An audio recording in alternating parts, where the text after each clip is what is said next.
Assalamualaikum warahmatullahi wabarakatuh.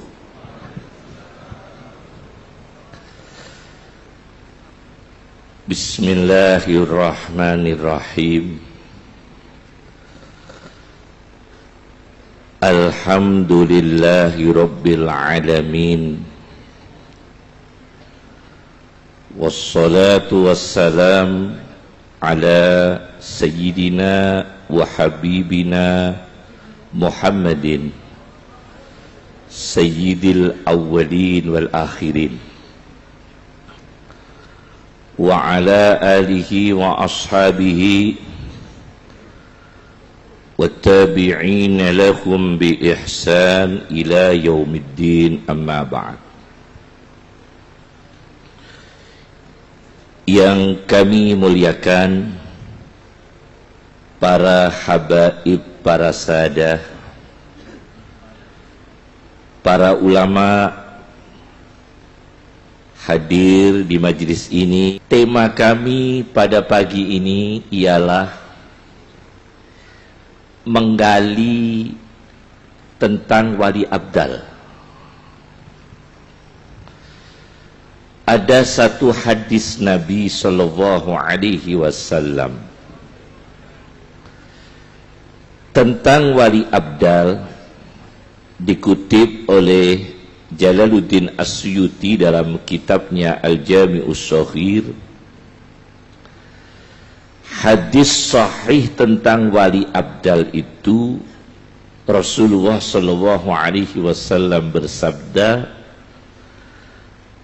wali abdal di tengah-tengah umatku bilangannya 30 laki-laki, berhati Ibrahim, ala galbi Ibrahim. 30 laki-laki yang berhati Nabi Ibrahim alaihissalam. Dan setiap satu di antara mereka wafat, secara estafet Allah memberikan ganti. Wafat 3, gantinya 3. Wafat 2, gantinya 2. Untuk melengkapi 30 laki-laki wali-wali abdal yang berhati Nabi Ibrahim alaihissalam. Suatu ketika ada seorang ulama mengarang tafsir dengan bahasa Arab sampai pada surat Al-Kahfi tidak dilanjutkan dengan bahasa Arab. Ulama ini alim sekali dan tidak boleh kami sebut, nyuwun sewu, tidak boleh kami sebut. Beliau sudah wafat. Beliau pernah cerita kepada kami secara pribadi, suatu ketika beliau ini bertemu dengan Kiai Abdul Hamid Pasuruan. Di satu majelis bertemu dengan Kiai Abdul Hamid Pasuruan. Begitu bertemu, Kiai Abdul Hamid melontarkan kata-kata yang spesifik untuk wali-wali tertentu. Kata-kata itu masih kami ingat dan kami catat. Kiai Abdul Hamid mengatakan kepada ulama itu, kue alim aku, titik, tidak dilanjutkan. Kue alim aku, titik, tidak dilanjutkan. Itu masih saya catat. Yang kedua, kata-kata begini, Nek Nabi Ibrahim illa an mau'idatin wa'adaha iyah. Kalau Nabi Ibrahim ingin mendoakan ampunan untuk ayahnya, ada yang mengatakan untuk pamannya Azar, karena Nabi Ibrahim berjanji kepada ayahnya, sa'astaghfiru laka rabbi, kamu ayahku, aku berusaha mendoakan maghfirah untukmu. Aku doakan maghfirah untukmu, wahai ayahku. Ibrahim berjanji, tapi kemudian dilarang oleh Allah tidak boleh mendoakan maghfirah untuk ayahnya setelah ayahnya ini dipastikan musyrik. Ayahnya atau pamannya, ada yang mengatakan ayah, ada yang mengatakan paman. Tapi Ibrahim telah berjanji, kata Ki Hamid, illa am-mau'idatin wa'adaha iya. Maka terjadi korelasi antara abdal yang kewaliannya itu berhati Ibrahim, kemudian Kiai Abdul Hamid melontarkan kata Ibrahim alaihi salam, illa an mau'idatin wa'adaha iya. Akhirnya kita kaji apa yang tersirat dari makalah yang tinggi ini. Makalah Kiai Abdul Hamid ini, kue alim aku titik, itu sesuatu yang menunjukkan samudra yang tidak jelas, saking dalamnya samudra beliau. Samudra ilmu beliau yang sulit untuk kita dalami, samudra karomah beliau untuk sulit kita karungi. Kita sulit untuk jalan di tepinya, sulit. Bahrul haqiqah, bahrul syariah, samudra hakikah dan samudra syariah. Bahrul syariah, bahrul haqiqah. Oleh karena itu kita membaca saja dengan teori beliau. Kalau Ibrahim illa am-mau'idatin wa'adaha iya. Ibrahim itu di dalam Al-Quran sebanyak 69 kali. Nabi Ibrahim alaihi salam di dalam Al-Quran disebut 69 kali. Bisa dibaca dalam kitab Atlasul Quran karya Dr. Syauqi Abu Khalil. Di dalam kitab tafsir yang lain, Kamus Quran At-Tahqiq fi Kalimatil Quran karya Al-Mustafuri, sebuah kamus Quran terbesar 15 jilid, At-Tahqiqu fi Kalimatil Quran, Ibrahim itu artinya abun rahim, ayah yang kasih sayang. Itu makna Ibrahim. Abun rahim, ayah abah yang kasih sayang. Maka penanaman awal seorang wali yang abdal berhati Ibrahim adalah seorang wali yang memposisikan diri sebagai ayah yang kasih sayang, seorang ulama yang kasih sayang, seorang sultan yang kasih sayang. Apabila seorang sultan dianugerahi Allah merangkap sebagai wali, banyak khalifah menjadi wali, bupati menjadi wali, banyak polisi menjadi wali, banyak ustadz gak jadi wali juga banyak. Itu harus abun rahimun, seorang ayah yang kasih sayang, seorang tua, orang tua walid yang kasih sayang. Itu makna Ibrahim. Karena Nabi Ibrahim ini disebut di dalam Al-Quran 69 kali, maka ilmunya Kiai Abdul Hamid nanti ini kita kaji. Kita kaji thariqah wali abdal dari ayat-ayat Ibrahim. Pertama, seorang wali abdal harus berhati Ibrahim, sesuai yang diisarahkan Kiai Abdul Hamid. Bagaimana Ibrahim? Maka Ibrahimu Yahudiyan wala Nasraniyan walakin kana hanifan muslima.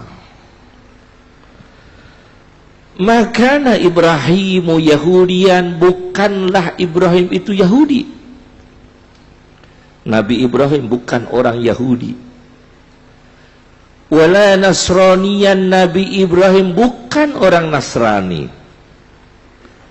Walakin kana hanifan muslima. Nabi Ibrahim adalah orang yang hanifan, condong pada keadilan, condong pada kemanusiaan, condong pada akhlak yang luhur, condong pada sifat-sifat yang mulia, musliman, teguh, taat pada peraturan syariat Allah Subhanahu wa ta'ala. Itu sifat dasar Nabi Ibrahim, inti sekali. Maka ulama-ulama dulu, Umar bin Khattab radhiyallahu anhu, disebutkan di dalam kitab As-Sunanul Kubra lil Baihaqi,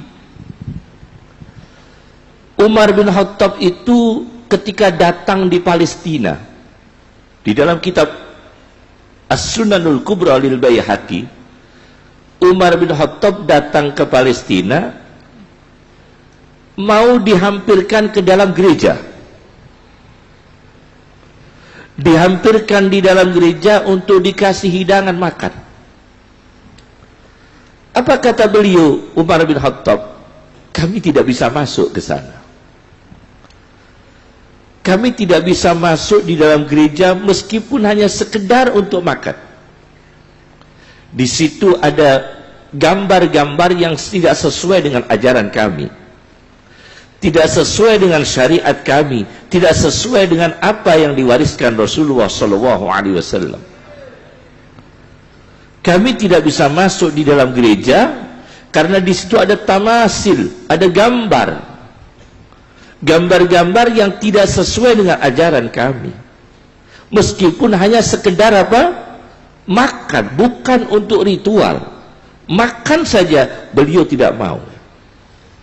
Itulah tanda-tanda wali abdal. Jadi kita tidak mengganggu gereja, tidak boleh kita menganiaya orang Nasrani, tidak boleh kita itu radikal, tidak boleh kita teroris, tapi kita tidak boleh juga untuk ikut ritual di sana. Kita tidak boleh juga untuk sekali-kali ikut mangkubagyo di situ. Dilarang mengganggu, betul. Dilarang menganiaya pemeluk agama lain, betul. Tidak boleh mengganggu, tidak boleh merusak, betul. Tetapi kita menyampur adukkan ajaran juga tidak boleh. Kita sebagai muslim, itu ciri-ciri wali abdal. Makana Ibrahimu Yahudian wala Nasraniyan walakin kana hanifan muslima. Umar bin Khattab radhiyallahu anhu. Itu pertama. Yang kedua, Umar bin Khattab, bukan Umar bin Khattab, maaf, Nabi Ibrahim alaihissalam, wa Ibrahim alladhi waffa. Nabi Ibrahim itu tidak suka ingkar janji. Masya Allah. Jadi kalau gubernur tidak pernah ingkar janji, wah itu thariqahnya Nabi Ibrahim.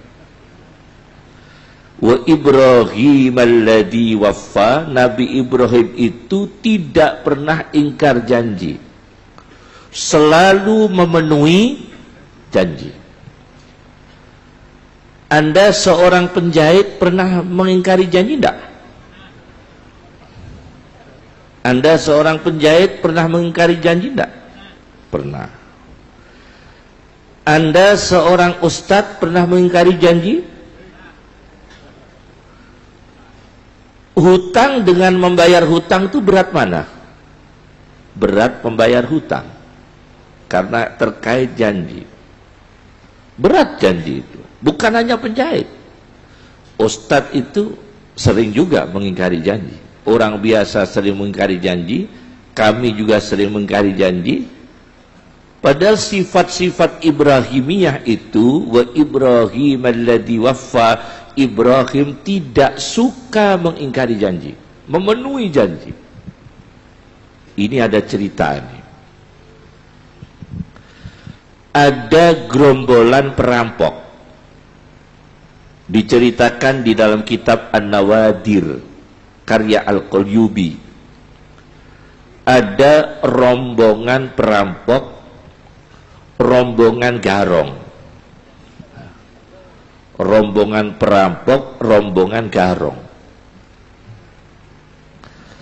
Setelah melakukan aksinya, rombongan perampok ini, rombongan garong ini mampir ke salah satu pondok pesantren seorang ulama.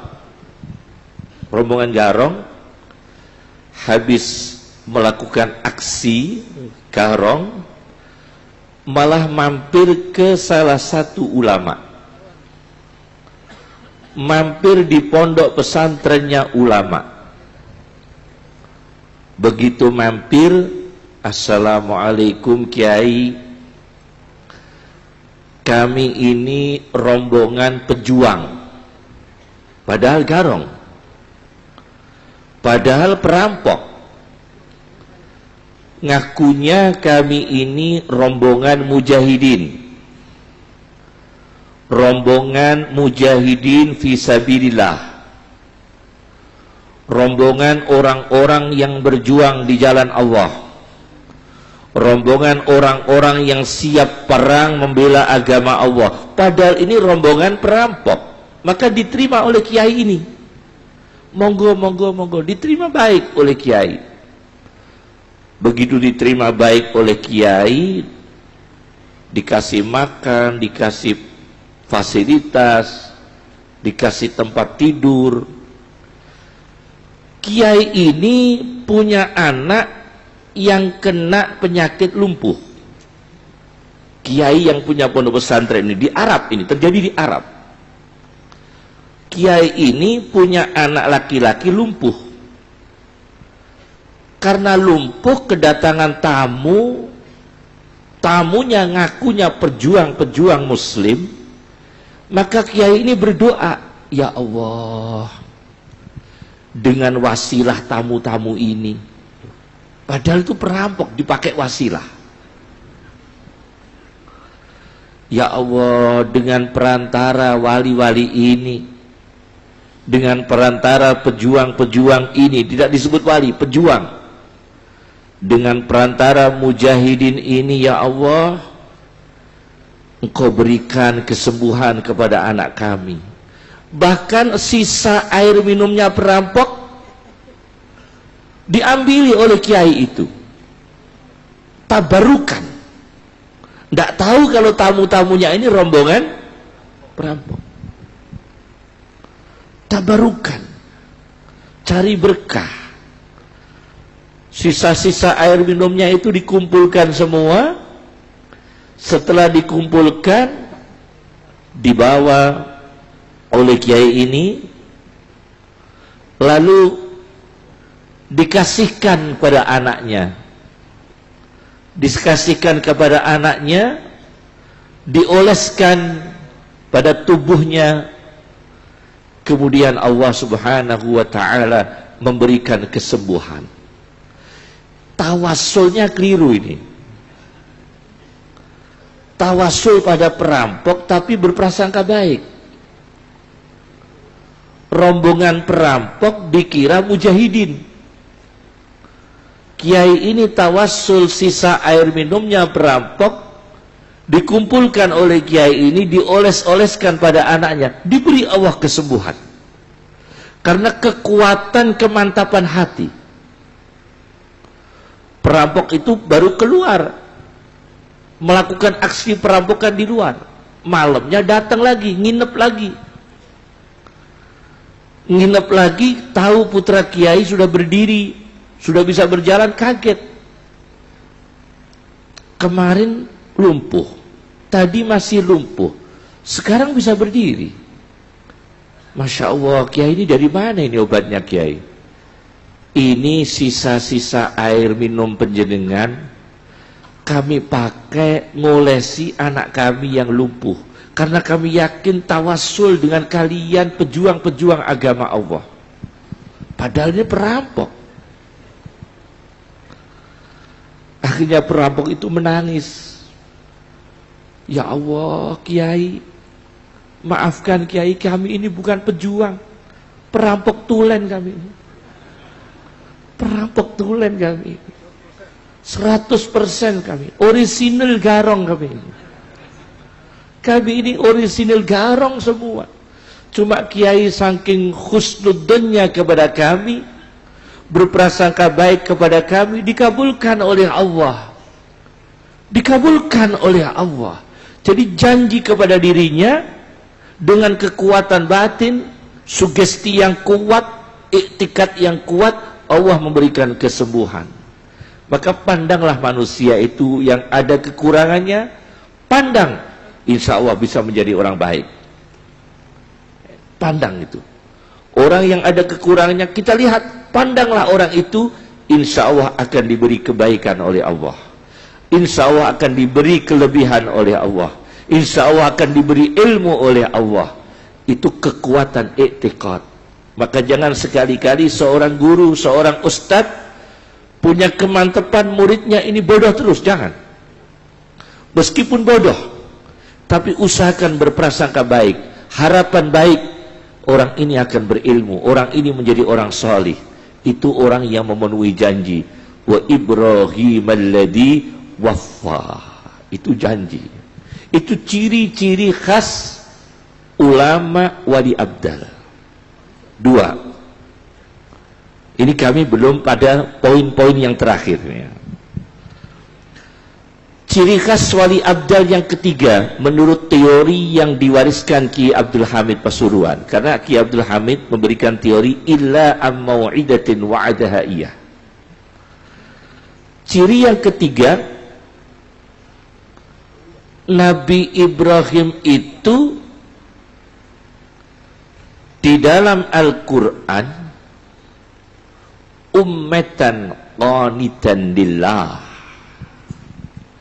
sebagai pemimpin. Umat itu pemimpin. Umat bimakna imaman, seorang pemimpin. Qanitan lillah, muti'an lillah, seorang yang taat kepada Allah. Maka ciri-ciri wali abdal adalah melengkapi hidupnya dengan nilai-nilai ibadah. Tidak pernah putus dari ibadah. Itu wali abdal. Ki Abdul Hamid dari pagi sampai malam, sampai kembali pagi, tidak pernah putus dari ibadah. Yaqadatan wa manaman, dalam keadaan terjaga, dalam keadaan tidur. Beliau selalu ibadah, ketika tidur ibadah, ketika terjaga juga ibadah. Yaqadatan wa manaman, dalam keadaan tidur, manaman, yaqadatan, dalam keadaan terjaga, ibadah. Apakah ada orang ibadah tapi tidak bernilai? Ada itu. Bahkan ada dzikir strategi. Ada. Dzikir untuk strategi itu ada. Dzikirnya dipakai siasat.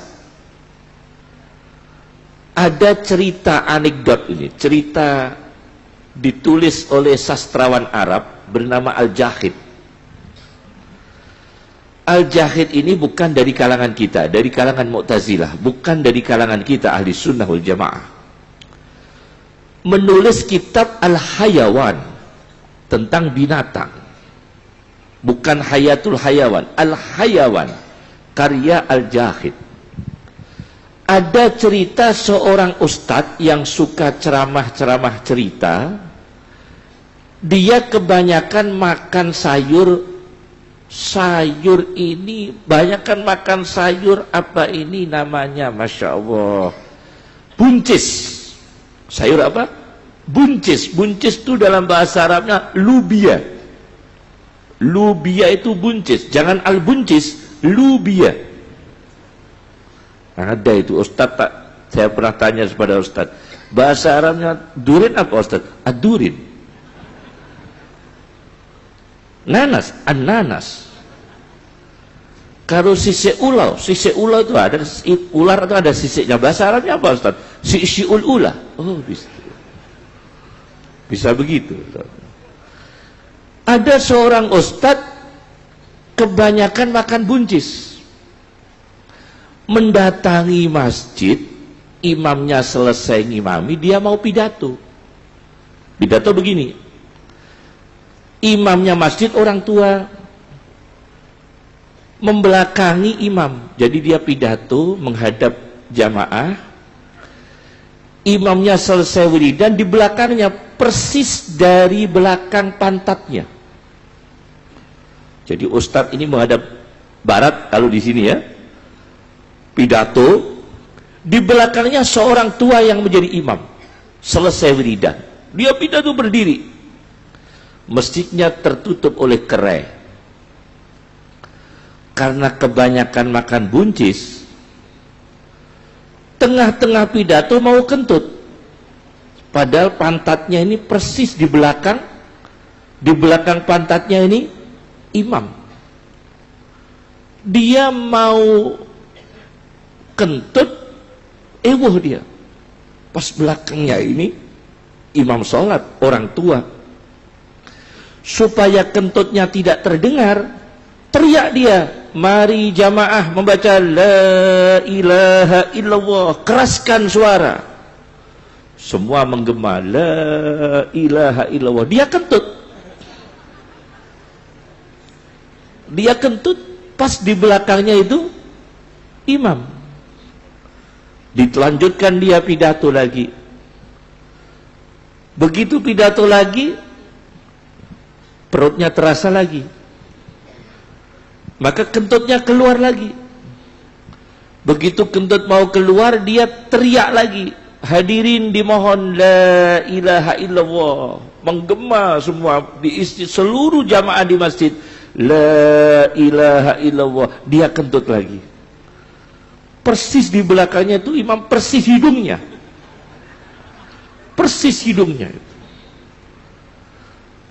maka diulangi lagi la ilaha illallah, kentut lagi. Terakhir imamnya sudah mikir, ini kalau saya buka hidung saya wassalam, kalau saya tutup innaka hamidum majid,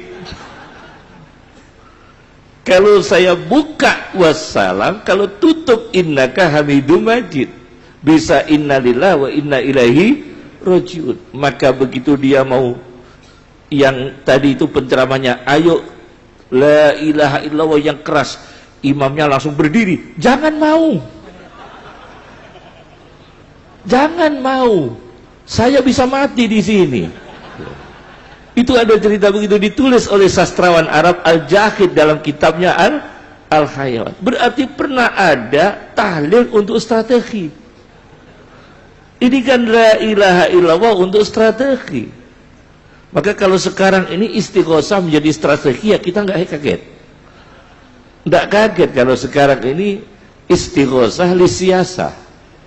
Ternyata dulu sudah ada istighosah la ilaha illallah juga lisiasah, tapi dilakukan oleh orang yang terpaksa.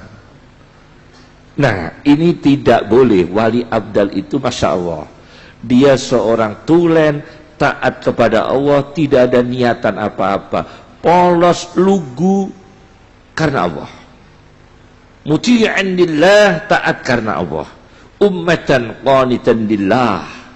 Itu yang diwariskan Kiai Abdul Hamid. Beliau adalah bahrus syariah. Jangan mengatakan Kiai Abdul Hamid itu wali, titik, jangan. Tapi beliau alim syariah, juga seorang wali. Bukan hanya wali, tapi alim apa? Syariah.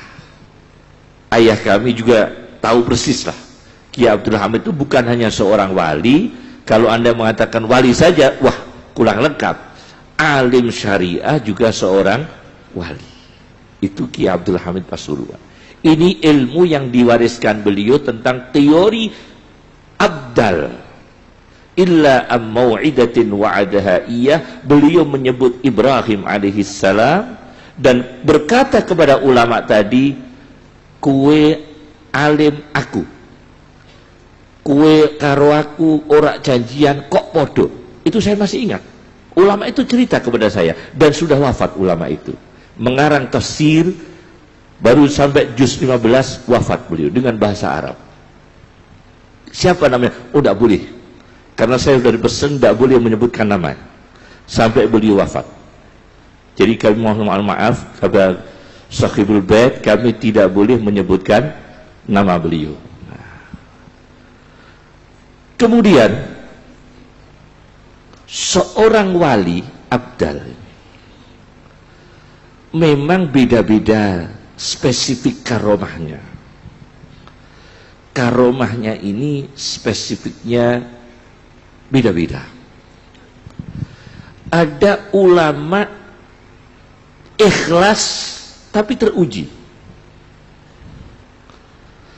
seperti kisah Imam Bukhari radhiyallahu anhu. Kita ini kalau punya jangan diceritakan, apalagi nggak punya malah diceritakan. Punya saja jangan diceritakan, apalagi bukan kepunyaan kita malah diceritakan, itu beresiko. Imam Bukhari itu pernah naik satu kapal, satu perahu. Ada orang yang iseng-iseng kenalan sama beliau. Masya Allah, penjenengan Imam Bukhari, Masya Allah, kelihatan menghormati, kenalan baru di atas perahu. Beliau polos, ada orang baik ngajak kenalan di kapal, beliau seneng, farhan, Masya Allah, seneng Imam Bukhari ketemu orang di kapal, minta kenalan, ta'aruf, kelihatan cinta pada ulama. Beliau seneng, saking senengnya Imam Bukhari kepingin khidmah kepada orang ini. Khidmahnya apa? Jajakno wong ning kapal, ning dalan jajakno, mbah nukai rokokno wedang, mbah nukokno aqua, mbah nukokno jajan apa ta apa, iki mejaku go ngono jajane to. Nah, akhirnya Imam Bukhari ini cerita pada orang itu, Pak, alhamdulillah kami ini sangunya lebih 1000 dinar, dinar emas 1000 dinar.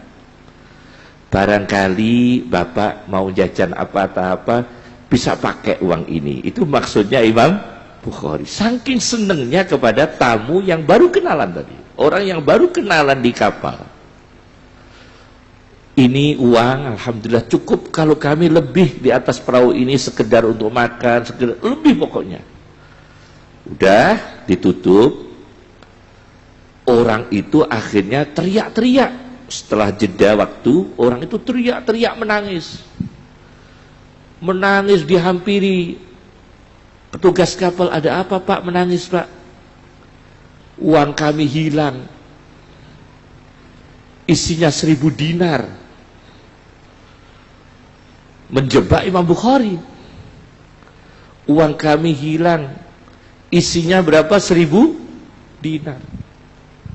Berarti ada penumpang kapal ini yang ngambil uang kami. Padahal dia baru dikasih tahu Imam Bukhari bawa uang 1000 dinar. Begitu tahu Imam Bukhari bawa uang 1000 dinar, dia ngaku kehilangan uang 1000 dinar di atas kapal. Akhirnya petugas kapal menugaskan untuk menggeledah semua penumpang kapal. Digeledah semua. Imam Bukhari, Masya Allah, ini ujian. Ujian ini. Kalau kami ini ketangkep bawa uang, kalau kami ini ketangkep bawa uang 1000 dinar, maka nama kami yang tidak baik.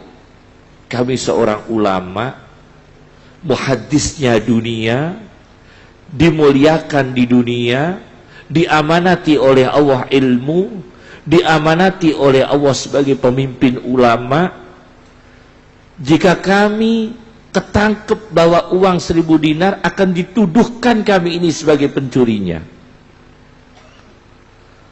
Tapi kalau saya nggak mengaku, saya pertahankan bagaimana? Tidak saya pertahankan bagaimana? Akhirnya sama Imam Bukhari, uang 1000 dinar itu dibuang ke laut. Dibuang ke laut semua. oleh Imam Bukhari dibuang ke laut 1000 dinar. Emas itu, kepingnya emas, logamnya emas. Begitu dibuang, akhirnya digeledah sampai Imam Bukhari sudah tidak ada uang itu. Begitu tidak ada uang itu, selesai penggeledahan, orang itu datang kepada Imam Bukhari. Loh, kamu tadi sudah digeledah? Sudah. Kan kamu bawa uang 1000 dinar. Sudah saya buang ke laut. Wah, akhirnya dia tidak berhasil menjebak Imam Bukhari. Enggak berhasil menjebak Imam Bukhari. Orang itu enggak dapat uang, tapi Imam Bukhari juga kehilangan uang. Masya Allah. Akhirnya Imam Bukhari menyesal. Masya Allah. Orang cerita punya uang itu bahaya. Apalagi cerita nggak punya uang. Ini cerita punya uang dengan niat baik. Cerita punya uang dengan niat baik. Tidak ada tujuan pamer, tidak ada tujuan menunjukkan kekayaan, nggak ada tujuan begitu. Tujuan baik. Itu saja beresiko. Apalagi cerita uang menunjukkan kekayaan. Sekarang itu enggak. Kredit diceritakan. Orang utang kredit diceritakan. Leasing diceritakan. Ternyata enggak boleh. Maka ulama ini elegan sekali. Wali-wali abdal itu elegan. Dia wakuran, tenang. Somutan, pendiam. Sodukan, sangat jujur. Itu orang-orang wali abdal. Somutan, banyak diam. Wakuran, tenang. Mahiban, wibawa. Wibawa ulama itu. Mahiban. Ulama abdal itu wibawa. Wakuran, tenang. Somutan, pendiam. Itu ciri-ciri wali-wali yang dicintai Allah Subhanahu wa ta'ala. Maka dalam teori wali abdal itu penting sekali. Ada beberapa catatan dari Muhyiddin Ibnu Arabi. Muhyiddin Ibnu Arabi itu memberi catatan bahwa wali abdal itu bergonta-ganti hatinya. Bisa berganti jiwa Ibrahim alaihissalam, bisa berganti jiwa Musa alaihissalam, keras. Ala galbi Musa alaihissalam, ala galbi Ibrahim alaihissalam, bahkan bisa ala galbi Adam alaihissalam, bisa berhati Nabi Adam alaihissalam. Tergantung walayah yang diberikan Allah saat itu. Karena teorinya adalah para nabi, beberapa ajaibnya itu, beberapa walayahnya, bukan mukjizatnya, kewalian yang diberikan Allah kepada diri Nabi yang dilengkapi mukjizat, itu diberikan kepada aulia. Jadi ketika seorang wali diberi karomah jalur Isa alaihissalam, maka dia bisa menghidupkan orang mati dengan izin Allah. Seorang wali bila diberikan Allah bisa berbicara dengan binatang, maka dia diberi karomah oleh Allah dari jalur Sulaiman alaihissalam. Seorang wali yang diberikan bisa semua bahasa, maka beliau wali ini jalur Nabi Adam alaihissalam. Wa 'allama Adamal asma'a kullaha. Allah mengajarkan nama-nama, Allah mengajarkan bahasa-bahasa kepada Adam, seluruhnya bahasa. Maka kalau wali itu diizinkan Allah mendapatkan karomah dari jalur Adam alaihissalam, maka dia bisa ahli bahasa. Kalau wali ini diberikan Allah hidayah karomah dari jalur Sulaiman alaihissalam, maka bisa berbicara dengan binatang. Kalau seorang wali diizinkan Allah berbicara mendapatkan karomah dari jalur Daud alaihissalam, maka dia punya inovatif, dia ahli teknologi, dia ahli kimia. Itu banyak wali, ahli kimia, ahli teknologi. Banyak wali-wali yang ahli teknologi. Karena apa? Beliau karomahnya itu jalur Daud alaihissalam. Wa alanna lahul hadida, yaitu Allah menjinakkan besi kepada Daud alaihissalam. Ini jalur-jalur karomah. Nah, kita ini meskipun belum tataran ke sana, paling tidak kita ini mencintai mereka. Meskipun belum tataran ke sana, kita cinta kepada mereka. Itu cinta pada aulianya Allah. Banyak sekali karomah-karomah beliau Kiai Abdul Hamid. Tentunya kalau kita baji dari pertemuan ini tidak mungkin cukup. Kita hanya mengkaji apa yang diucapkan Kiai Abdul Hamid tentang illa am mau'idatin wa'adaha iyah, bahwa kue aku gak janjian kok podo. Itu Kiai Abdul Hamid berkata kepada ulama tadi. Berkata kepada ulama tadi, yang ulama tadi mengarang tafsir 15 juz Al-Quran bahasa Arab, belum selesai, tidak dilanjutkan, dan cerita kepada kami. Cerita kepada kami. Itu udah lama cerita itu. Dan makhtutnya ini belum kelihatannya hilang. Makhtutnya hilang. Manuskripnya ya, manuskripnya ini hilang. Ada pemikiran begini, wali dengan wartawan itu pinter mana? Saya pernah tanya begitu.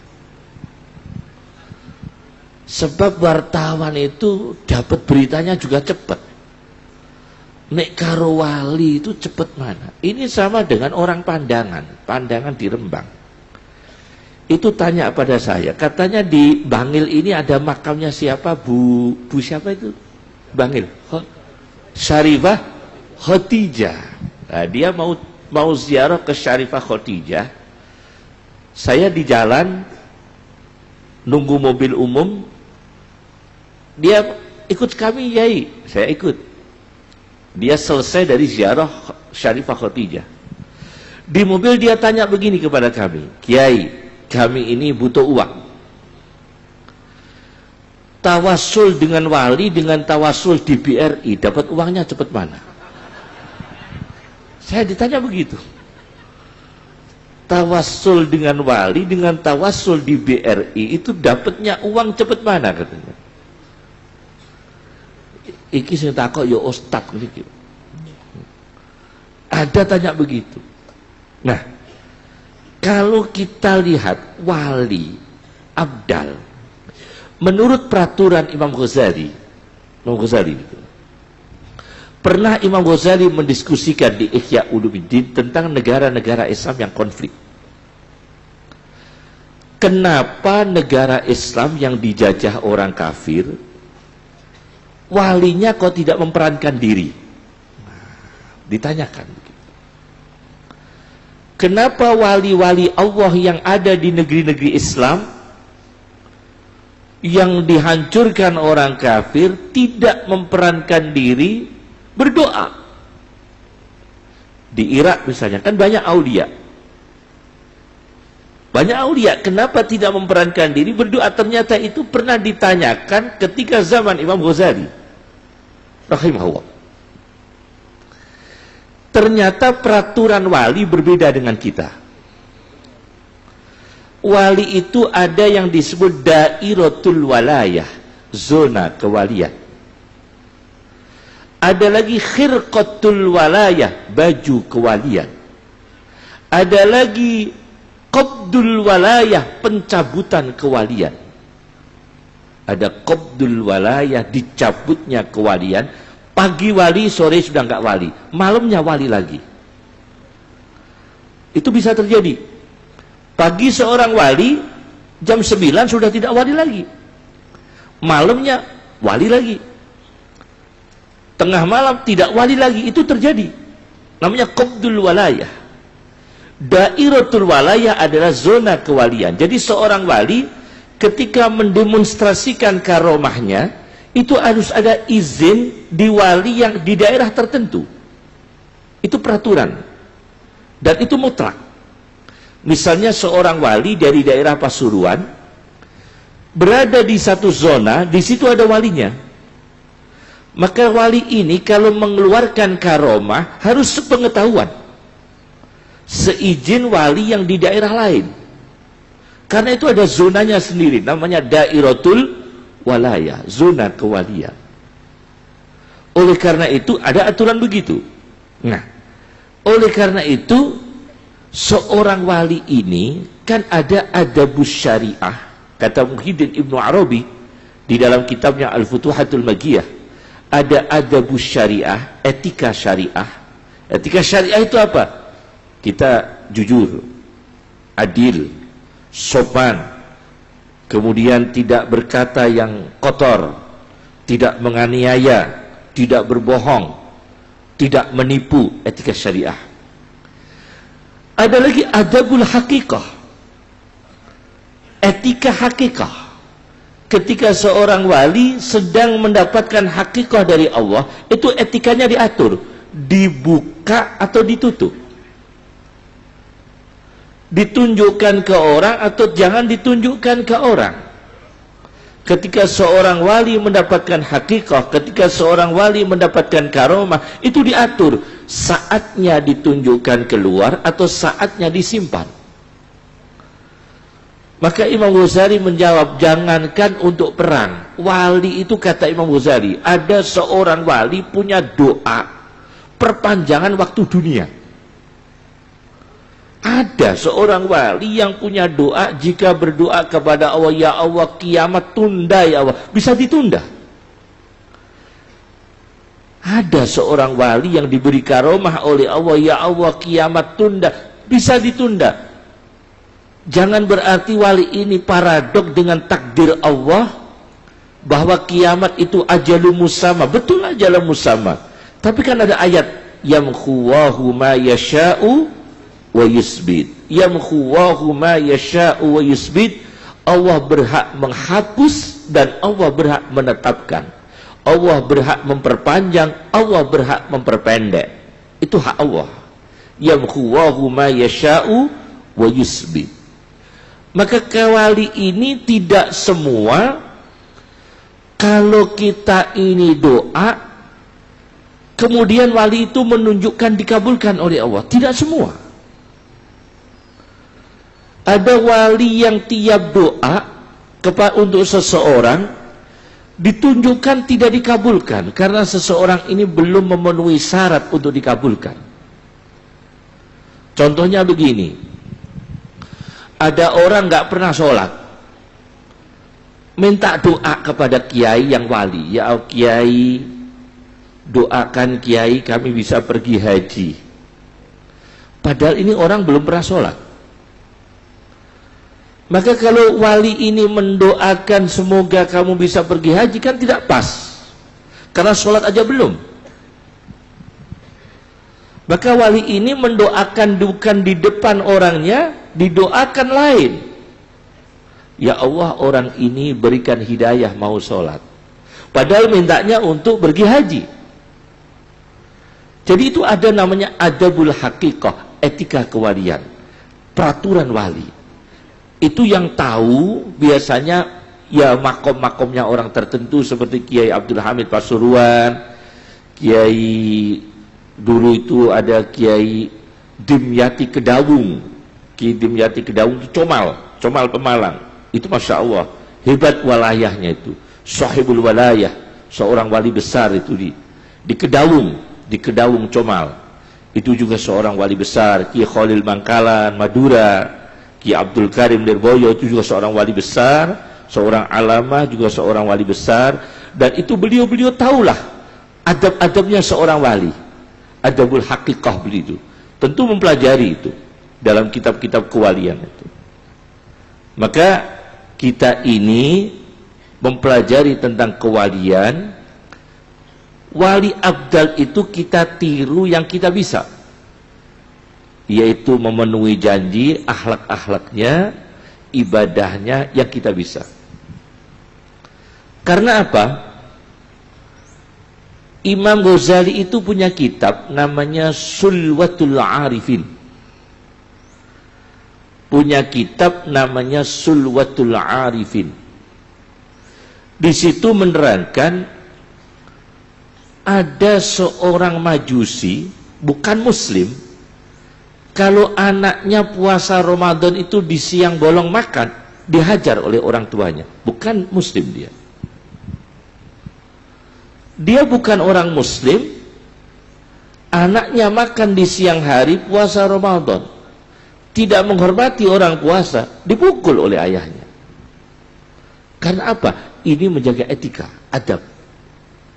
Tapi sekarang Ustadz mengatakan jangan melarang orang tidak berpuasa. Loh, malah dibalik sekarang itu. Orang tidak berpuasa itu haknya. Ini kan jauh ini. Itu pikiran liberal yang sangat jauh. Dulu itu Majusi saja memukul anaknya karena tidak berpuasa, ditunjukkan. Tapi kenapa kita sekarang ini orang amar ma'ruf nahi mungkar terkait puasa dikatakan melanggar hak-hak seseorang? Ini yang terbalik. Maka wali abdal itu kan kreatif, ummatan sebagai pemimpin. Dia terjun langsung, khizbah, amar ma'ruf nahi mungkarnya itu jelas. Itu Kiai Abdul Hamid Pasuruan, hebat sekali. Yang terakhir dari kami, kajian tentang Kiai Abdul Hamid Pasuruan. Kiai Abdul Hamid Pasuruan itu kan pernah bertemu dengan ulama tadi, yang tidak bisa saya sebutkan namanya. Ulama tadi itu pernah mempunyai solawat. Ini bisa kita baca solawatnya ini. Solawat seorang ulama yang pernah bertemu dengan Kiai Abdul Hamid Pasuruan. Tetapi solawat ini tidak bisa diartikan. Jangan memaksa kami untuk memberikan arti. Kami sendiri tidak tahu artinya. Bahkan ulama itu yang dapat solawat ini, sahabatnya Kiai Abdul Hamid, saya tanya langsung, penjenengan persoat, tidak tahu saya artinya. Yaitu ketika beliau ada di Tebuireng, waktu itu di Tebuireng, di Bahasim Asy'ari, beliau itu mimpi bertemu dengan seseorang, dapat sholawat begini bunyinya. Kalau antum bisa mengartikan, hebat. Kalau kami tidak bisa mengartikan, Allahumma sholli alal khodiri al-muhmali ba'du. Tidak ada marojiknya ini. Di Google nggak ada itu, di Google. Tidak ada referensinya. Allahumma sholli alal khodiri al-muhmali ba'du. Itu sholawat yang dibaca orang itu, sahabatnya Kiai Abdul Hamid. Allahumma sholli alal khodiri al-muhmali ba'du. Artinya apa? Kami tidak bisa mengartikan. Bahkan saya tanya kepada beliau, beliau juga tidak mau menjelaskan artinya. Tidak mau menjelaskan artinya. Allahumma sholli alal khodiri al-muhmali ba'du. Bisa dibaca ya? Allahumma sholli alal khodiri al-muhmali ba'du. Ikuti saja, tidak usah dipaksakan merenungi artinya. Ikuti itu kalimat baik. Allahumma sholli alal khodiri al-muhmali ba'du. Allahumma sholli alal khodiri al-muhmali ba'du. Itu yang kami dapatkan dari beliau. Sholawat itu kami dapatkan dari beliau, Masya Allah. Dan ketika beliau bicara tentang Kiai Abdul Hamid, beliau pernah berkata begini,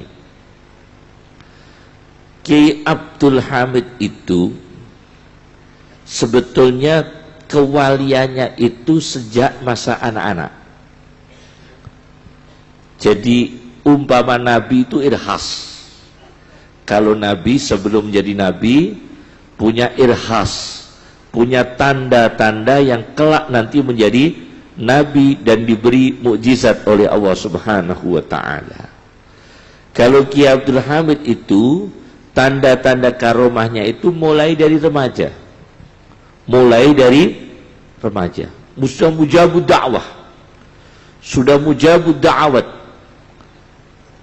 Mudah dikabulkan doanya oleh Allah Subhanahu wa ta'ala. Termasuk ayah kami pernah sakit Pernah saya ceritakan, ayah kami sakit, didatangi oleh Kiai Abdul Hamid. Ayah kami sakit, tidak sembuh-sembuh, didatangi oleh Kiai Abdul Hamid. Kiai Hamid masuk ke rumah kami dan bicara begini. Beliau mengatakan, Inna waha ya'murukum ang tazbahu baqarah. Ulang beliau. Inna waha ya'murukum ang tazbahu baqarah. Sesungguhnya Allah memerintahkan kamu untuk menyembelih seekor lembu betina. Akhirnya dijalankan oleh ayah kami, dilaksanakan oleh ayah kami. Masya Allah, tidak lama kemudian ayah kami sembuh. Itu pernah itu. Jadi begitu masuk, inna waha ya'murukum ang tazbahu baqarah. Ini kita coba nyang. Misalnya itu dikandani inna waha ya'murukum ang tazbahu baqarah, nyuwun sewu yai pitik mawon. Ojo ngono. Inna waha ya'murukum ang tazbahu baqarah. Itu kemudian mujabu dakwah. Itu cerita ayah saya. Nah, memang ada ulama yang doanya terkabul dibatasi oleh Allah. Ini cerita itu Imam Ibnul Jauzi di dalam tafsirnya Zadul Masir. Zadul Masir fi ilmi tafsir. Ada seorang wali dijatah oleh Allah doa mandi ping 3 tok. Dijatah oleh Allah. Wali ulama dijatah oleh Allah, kowe tak kei jatah doa saya kabulkan cuma ping 3 tok loh, gak lebih. Akhirnya ulama ini, masya Allah, sebelum ngecak nodongane itu dilalah, istrinya itu rupanya buruk. Ulama ini punya istri wajahnya nggak cantik, buruk sekali, boh ireng, boh piye, pokoknya buruk. Istrinya dengar kalau suaminya dijatah oleh Allah doa berapa kali? 3 kali. Maka istrinya minta kepada suaminya, bah, wajah kami ini kan buruk, bah.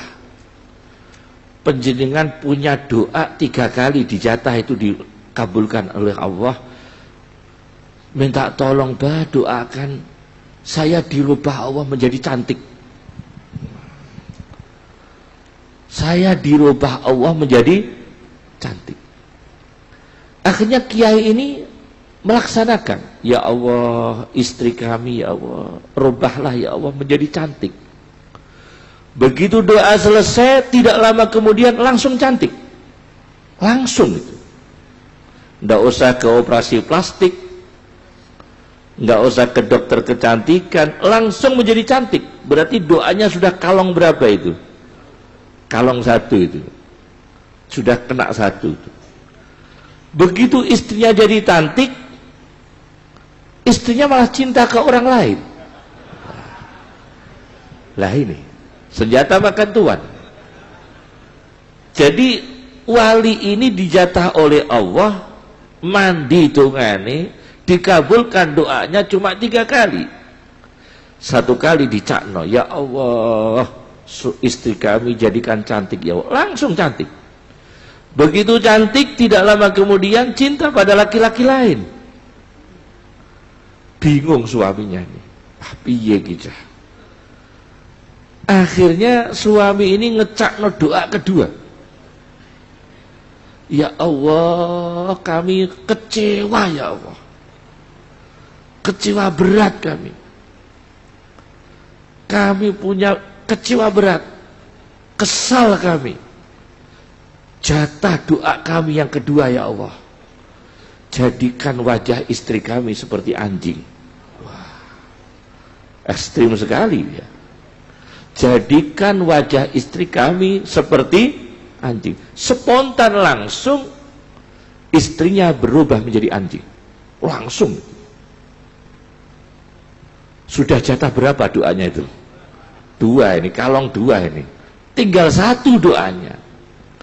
Istrinya menangis berubah menjadi anjing, anak-anaknya menangis. Akhirnya minta maaf kepada suaminya, bah, sepuro bah, kapok kula bah, kula mending balik neh elek-elek lah, kami minta kembali lagi. Akhirnya suaminya ini membaca doa yang terakhir, dijatah oleh Allah, ya Allah kembalikan istri kami seperti semula ya Allah. Enggak cantik tapi enggak cinta ke orang lain. Akhirnya kembali lagi pada semula. Itu diceritakan Ibnul Jauzi di dalam tafsirnya Zadul Masir fi ilmi tafsir. Berarti memang ada wali yang doanya dibatasi oleh Allah. Maka kita harus tahu itu. Tanya wali, memang kalau kita ketemu wali, jenengan doa dicatah pinten ya. Takokno se, dicatah pinten ya itu. Ditakokno se, dicatah pinten. Itu wali-wali tertentu, memang ada doanya yang dijatah oleh Allah. Subhanallah. Itu memang banyak sekali. Nah, Ki Abdul Hamid Pasuruan itu kata ayah saya, mujabud dakwahnya itu sewaktu-waktu. Tidak ada waktu bulan, jam, tahun, sewaktu-waktu. Dan banyak bahasa isyarat yang sulit dicerna, tapi tidak mengada-ngada. Sekarang ada kan bahasa isyarat, mengada-ngada. Orang nggak bisa sholat, niru Siti Jenar, kan aneh. Lalu sholat gue iso kok malah niru apa? Siti Jenar. Akhirnya Jenarnya hilang, tinggal Siti. Ini banyak orang sekarang niru-niru Siti Jenar. Nggak pernah ngaji niru Ibnu Arabi. Kan aneh, mengada-ngada. Kalau Kiai Abdul Hamid bukan mengada-ngada, beliau maksyuf. Beliau banyak kasyaf. Beliau banyak kasyaf, beliau banyak ilmu hakikah, bahrul syariah, bahrul hakikahnya jelas. Dan musyahad, kelihatan mata, visual. Ekspresi karomahnya kan kelihatan mata. Dan masyhud, disaksikan para ulama, diakui oleh para ulama, ulama'u asrihi, auliya'u asrihi, sholihuna fi asrihi, itu banyak mengakui. Tidak mengada-ngada. Kalau mengada-ngada nggak bisa. Karomah mengada-ngada. Ada cerita ini, pendeta diceritakan oleh Ibnul Qayyimil Jauziyah. Ibnu Qayyimil Jauziyah di dalam kitabnya Ighasatul Lahwan. Di dalam kitab Ighasatul Lahwan ada gereja, maaf ini bentuknya kuil, gereja tapi bentuknya ada kuilnya, haikel. Haikel itu kuil bahasa Arabnya. Itu ada patung perempuan, patung perempuan, payudaranya itu keluar susu. Banyak yang mengunjungi. Masya Allah, wisatawan banyak mengunjungi. Di gereja ada apa? Patung, kuil, susunya itu mengeluarkan apa? Susu, ya betul, susu minum itu. Mengeluarkan air susu. Banyak orang ziarah. Wah, Masya Allah, minum air susunya, minum air susunya. Ngasih juru kunci. Akhirnya pendeta itu yang jaga kuil dapat uang banyak dari para perziarah. Masya Allah. Terus kasih uang terus. Luar biasa. Wisatawan dari domestik dan mancanegara banyak berdatangan. Ternyata patung susu itu yang mengeluarkan air susu ada pipanya. Ada pipanya dihubungkan ke dapur belakang. Masya Allah. Ada pipanya dihubungkan ke dapur belakang, diisi susu, dialirkan lewat pipa keluar dari payudara. Akhirnya ketahuan dan pendeta ini ditangkap dan dihukum mati. Ketangkap dan dihukum mati. Ini diceritakan di dalam kitab Ighasatul Lahwan karya Ibnu Qayyimil Jauziyah. Nah, itu yang saya katakan, tidak wali mengekspresikan dirinya wali. Auliyaullah melayani pasang susuk, ya kan nggak pantas. Auliyaullah kok melayani apa? Pasang susuk, itu kan nggak pantas. Auliyaullah melayani pasang susuk, itu diumumkan, itu kan ya gimana ya? Kalau seorang wali ya nggak mungkin begitu, nggak mungkin begitu. Insya Allah nggak mungkin begitu. Ekspresinya, caranya nggak begitu. Adabnya ya, adabnya nggak begitu. Nah, ini yang saya katakan bahwa wali abdal itu ummatan qanitan, seorang ulama yang ummatan, memimpin beliau. Qanitan lillah, taat kepada Allah ditunjukkan. Taatnya kepada Allah itu ditunjukkan. Wah, kalau nggak ditunjukkan bahaya. Syekh Abdul Qadir Jailani yang punya kitab Ghunyah, punya kitab Al-Fathur Rabbani, punya tafsir Jailani, tafsirnya Syekh Abdul Qadir Al-Jailani. Nah, Syekh Abdul Qadir Jailani itu pada awalnya itu kan diberikan Allah karomah yang disebut karomah bernama tasarrufat. Ada ilmu karomah yang namanya tasarrufat. Tasarrufat itu seorang wali diberikan oleh Allah dengan perubahan alam. Jadi misalnya begini, pasir menjadi gula pasir, pasir menjadi gula pasir. Seorang wali dulu itu banyak, kalau butuh makan genggamannya itu ditutup begini, hatinya berpikir, merenung. Apel dibuka, keluar apel.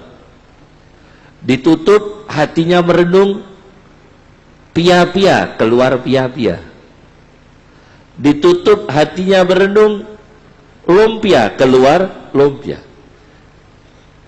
Tapi Syekh Abdul Qadir yang diberi oleh Allah tasarrufat, akhirnya berpikir, 25 tahun Syekh Abdul Qadir kewaliannya tasarrufat, banyak hal-hal aneh. Ternyata beliau kemudian tidak suka. Ini jarang orang yang mempelajari ini. Saya sendiri heran dengan sikap Syekh Abdul Qadir Jailani, luar biasa. Syekh Abdul Qadir Jailani akhirnya beliau iktidar kepada Allah. Ya Allah, saya ini kok diberi karomah seperti ini. Pasir kok menjadi gula pasir. Tangan yang kosong kemudian berisi makanan. Kemudian yang mestinya itu sesuatu yang tidak semestinya, sesuatu yang biasanya tidak semestinya. Kenapa kami punya karomah seperti ini? Nanti kami ini tidak ada adab kepada Allah, adab ilahi. Nanti kami ini khawatir tidak sopan dengan Allah, dengan Engkau ya Allah. Mestinya ini pasir kok minta jadi gula pasir. Mestinya tangan itu kosong kok minta ada makanan. Itu malah Syekh Abdul Qadir takut tidak tata krama dengan Allah.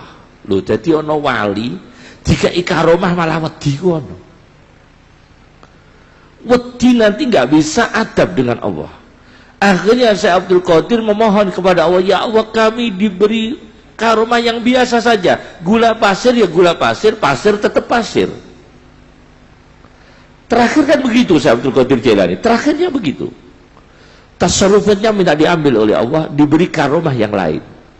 Maka Syekh Abdul Qadir Jailani diberi karomah bentuk lain yang wajar, ditutup, dan itu keinginan beliau sendiri. Anda baca di dalam manaqib Syekh Abdul Qadir Jailani, bisa Anda baca itu dalam manaqibnya. Maka itu Ki Abdul Hamid ketika di depan ulama ditunjukkan sebagai syariah. Ketika Ki Abdul Hamid di depan ahlul kitab, ulama yang ahli baca kitab, dia tunjukkan ahli baca kitab. Ketika beliau di depan orang awam, dia tunjukkan menjaga bersesuci, menjaga kekhusyuan dalam sholat, menjaga jamaah, ditunjukkan langsung, tidak mengada-ngada.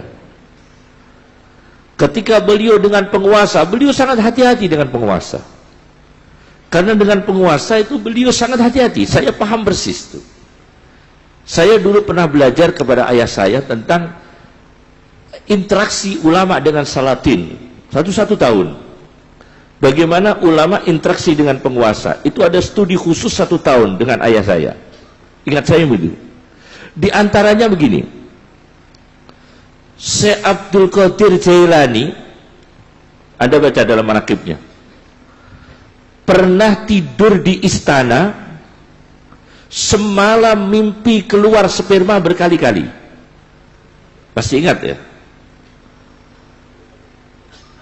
Kemudian beliau introspeksi, saya kenapa tidur di rumah istana, akhirnya kami ghaflah, lupa dengan Allah, sampai semalam tidur keluar sperma berkali-kali dan mandi berkali-kali. Satu. Yang kedua, ditulis oleh Imam Sya'rani dalam kitabnya Al-Mizanul Kubra. Di dalam kitab Al-Mizanul Kubra itu ada seorang ulama bernama Muhammad bin Zain. Muhammad bin Zain itu ahli ketemu Rasulullah. Kalau ketemu bukan hanya tidur, langsung bertemu. Ziarah makam Nabi, ada jawaban dari dalam kubur Nabi. Assalamualaikum ya Rasulullah. Dijawab oleh Rasulullah, waalaikumsalam. Itu terdengar semua. Namanya Muhammad bin Zain. Terus kalau bersalam kepada Nabi langsung online, jawabannya live. Loh, enggak lewat WA. Rasulullah jawabnya langsung. Begitu Assalamualaikum ya Rasulullah, dijawab waalaikumsalam dari dalam kubur. Itu disaksikan orang banyak. Suatu ketika ada orang minta tolong pada beliau satu masalah dengan penguasa. Satu masalah dengan penguasa, dia minta tolong kepada beliau. Diberi keringanan, bagaimana penyelesaiannya, ada punya masalah dengan pemerintah, beliau membantu. Beliau membantu masuk di kantor pemerintahan. Entah itu bupati, kabupaten, atau provinsi, kantor gubernur, dan sejenisnya. Namanya orang masuk, menikmati itu, pasti menikmati.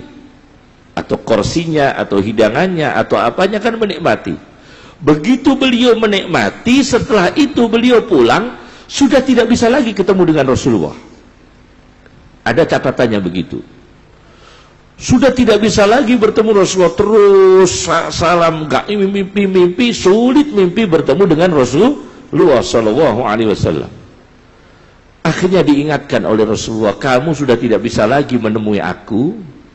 Terakhirnya, karena kamu telah menikmati hamparan permadani di istana itu.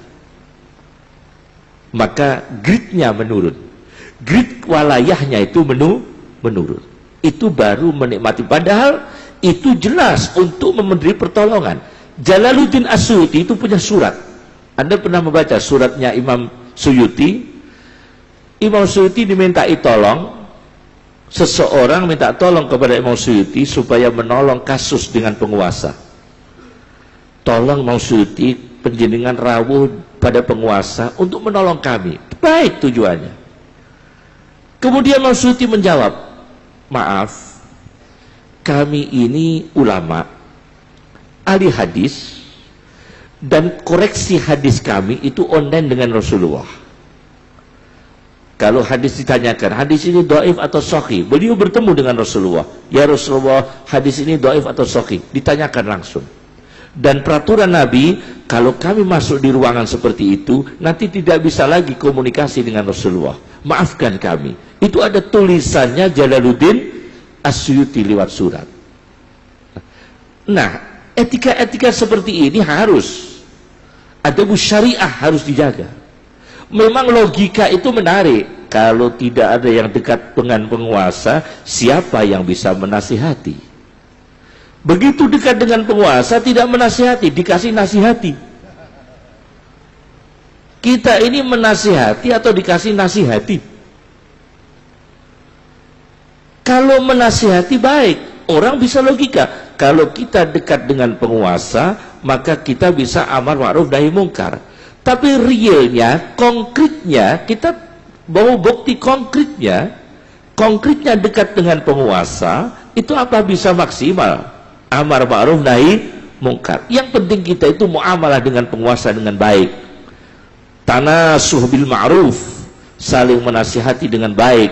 Tawasi bil ma'ruf, menasihati dengan baik. Betul itu.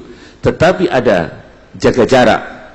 Itu etika keulamaan, etika keauliaan, etika keulamaan dan etika aulia. Untuk menjaga wibawa seorang wali, menjaga wibawa seorang ulama, mahiban, wibawa. Syed Muhammad bin Alawi Al-Maliki, wibawa sekali. Syed Qutb ini, kita cerita tentang Syed Qutb. Saya tulis dalam buku saya, risalah saya namanya Wa Nabluukum Bisyarri wal Khairi Fitnah. Saya menulis risalah Wa Nabluukum Bisyarri wal Khairi Fitnah, dan risalah itu sekarang dibawa oleh Habib Umar bin Hafid Yaman yang baru hadir kemarin. Itu risalah kami dibawa beliau. Ada beberapa risalah yang belum kami terbitkan. Yang dibawa oleh beliau adalah 2 risalah. Wa nabluukum bisyarri wal khairi fitnah, itu tentang fitnah-fitnah, dari fitnah baik dan fitnah buruk. Dan risalah yang kedua adalah Nasihatul Junud, menasihati tentara. Dan itu dibawa oleh Habib Umar. Bahkan beliau Habib Umar ketika mau masuk di Mabes TNI, ketika beliau mau masuk ke Mabes TNI, beliau menyempatkan membaca risalah ini. Nah, dalam risalah itu kita tahu Syed Qutb itu pernah sakit, ya, sakit, Masya Allah, tidak punya uang, mau periksa tidak punya uang. Itu ada tamu bawa uang 1 koper. Itu ditulis dalam satu disertasi kalau tidak salah. Ada tamu bawa uang 1 koper, menghadiahkan uang kepada Syed Qutb. Apa kata beliau?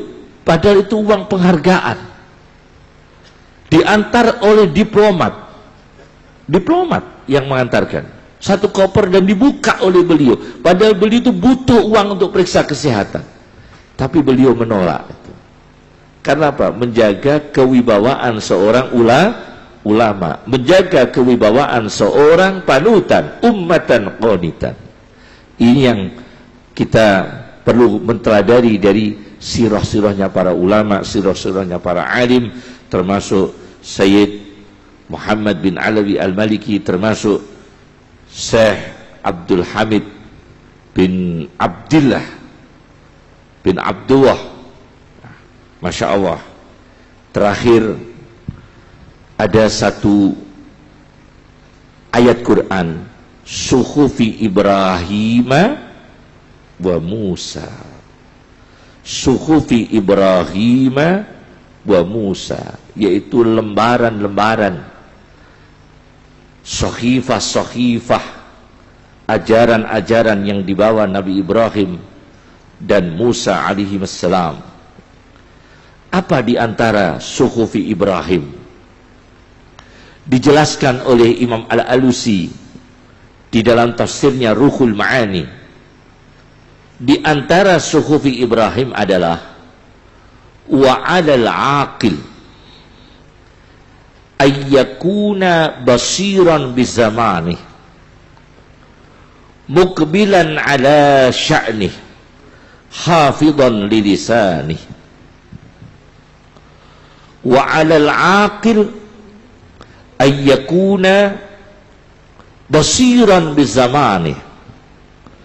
Seorang yang akalnya cerdas, seorang yang akalnya hebat, ayyakuna basiran bizamani, dia bisa membaca dan melihat zamannya, mana yang berbahaya, mana yang tidak berbahaya, mana yang ranjau, mana yang bukan ranjau, mana yang strategi, mana yang politis. Itu harus paham. Ayyakuna basiran bizamani, orang yang memahami zamannya. Muqbilan ala sya'nih, orang yang selalu menengok, memikirkan, menekuni apa kewajibannya, mendisiplinkan diri. Muqbilan ala sya'nih, mendisiplinkan diri atas urusannya. Apa yang wajib bagi dia, apa yang sunnah bagi dia, apa yang harus bagi dia, dan apa yang bisa ditoleran untuk dia, itu dipikir. Muqbilan ala sya'nih, hafidhan lilisani, dan menjaga lidahnya. Itu diantara Suhufi Ibrahim, hafidhan lilisani, menjaga lidahnya. Masya Allah.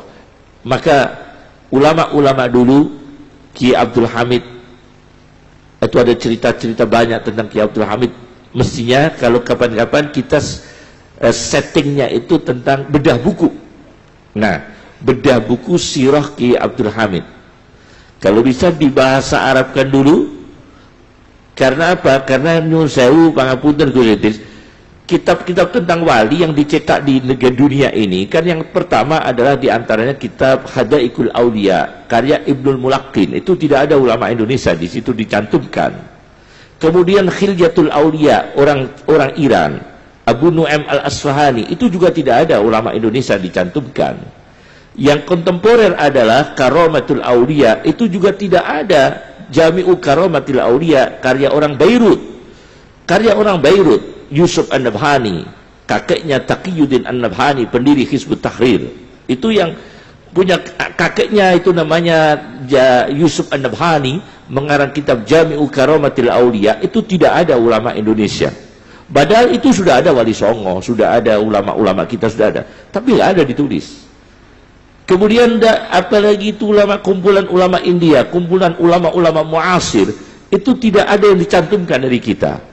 Maka kalau bisa ada mu'jam, ada tobaqat, ada tarojim khusus aulia Indonesia. Tarojim biografinya aulia Indonesia dibahasa Arabkan supaya bermanfaat bagi orang Indonesia sendiri, juga bermanfaat untuk bangsa lain. Jadi masing-masing wali sirahnya dikirimkan oleh semacam tim atau lajnah. Tim atau lajnah, misalnya sirahnya Ki Abdul Karim ditulis dalam bahasa Arab, dikirimkan di lajnah. Jadi tidak sulit-sulit. Dari Lirboyo mengirimkan sirahnya Ki Abdul Karim, baiknya sirah ilman wa amalan, sulukan wa khuluqan wa tariqatan, kemudian wa karamatan, itu kemudian ditulis dalam bahasa Arab, dikirimkan. Lalu sirahnya Ki Khalil Bangkalan dikirimkan. Lalu sirahnya Ki Abdul Hamid Pasuruan dikirimkan. Maka di dalam satu lajnah satu, maka akan terhimpun tarojim ulama Indonesia, aulia Indonesia. Ini penting sekali, penting sekali. Begitu ya, akan menjadi buku yang bagus, akan menjadi mu'jam. Kalau orang Arab sudah punya kitab Mu'jamu Man Ra'an Nabiyya, ensiklopedi orang-orang yang bertemu Nabi. Ada kitab baru sekarang, Mu'jamu Man Ra'an Nabiyya sallallahu alaihi wasallam. Ensiklopedi ulama yang bertemu Nabi, khusus ulama yang bertemu Nabi dikumpulkan. Saya baca di situ. Abdul Hamid Keshik masuk, Abdul Halim Mahmud tokoh Al-Azhar masuk. Itu ada semua. Abdul Halim Mahmud itu Profesor Abdul Halim Mahmud itu masuk, orang yang pernah dilihatkan kepada Nabi sallallahu alaihi wasallam. Kemudian Abdul Hamid Keshik itu juga seorang ulama besar di Mesir, punya tafsir Fil Rahib, tafsir Rahib, ya. Apa itu? Fil Rahib tafsir, bukan Rahib. Kalau tafsir Ar-Rahib karya siapa itu yang dari Syria itu? Ibnu Rajab, Syekh Rajab Dib mengarang tafsir Ar-Rahib. Tapi kalau orang Mesir, Fil Rahib tafsir karya ulama wali besar di Mesir, Abdul Hamid Keshik. Itu masuk dalam kitab Mu'jamu Man Ra'an Nabiyya sallallahu alaihi wasallam, tentang kumpulan wali-wali yang pernah melihat Nabi sallallahu alaihi wasallam. Dan di situ tidak ada orang Indonesia, satu pun tidak ada. Kan iman sekali ya, iman sekali.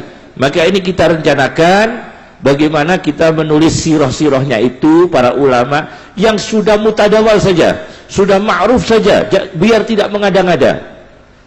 Ini penting dibatasi, harus dibatasi. Nanti kalau mengada-ngada, dukun masuk. Bahaya ini, dukun yang tidak syar'i bisa masuk, ya kan? Jadi yang masyhur, yang ma'ruf saja, Kiai Nawawi Banten, Kiai Abbas Buntet, Kiai Dalhar Batu Congol, Kiai Abdul Karim Lirboyo, Kiai Mahfud Termas. Karomah-karomahnya bagaimana dibahasa Arabkan menjadi kitab khusus Tarojim Aulia Indonesia. Begitu ya, insya Allah manfaat sekali yang bisa saya sampaikan. Mohon maaf atas segala kekurangan. Pangapunten dengan kata Assalamualaikum warahmatullahi wabarakatuh.